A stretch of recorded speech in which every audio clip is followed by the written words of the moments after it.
Welcome to the Drum Set Therapy Podcast.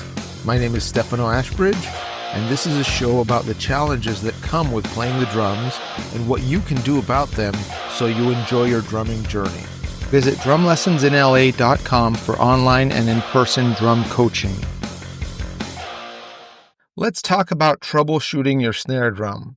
I'm not talking about learning to tune and get the sound you want out of your snare, which you should learn how to do.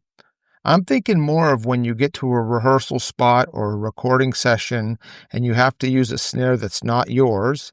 If it's not sounding right, sometimes you don't have the time to do anything about it. Here's a checklist of common culprits to get your snare sounding okay. Tuning. This is the most obvious. The snare might not be in tune, so check the tuning of the bottom and the top head.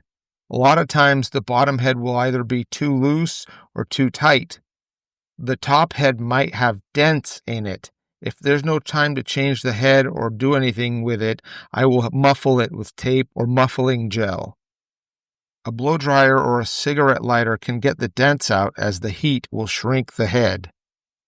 Next, check the snare wires if they're damaged or loose or not secured to the butt plate, or if the snares are missing. Also check for missing tension rods and keep spare ones with you if they're needed.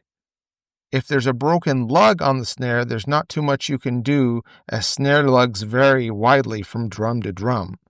If I'm at a studio, I can ask the person in charge to get me another drum if I can't get it to sound good.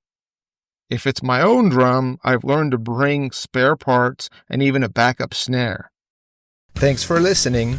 Visit drumlessonsinla.com for online and in-person drum coaching. Till next time.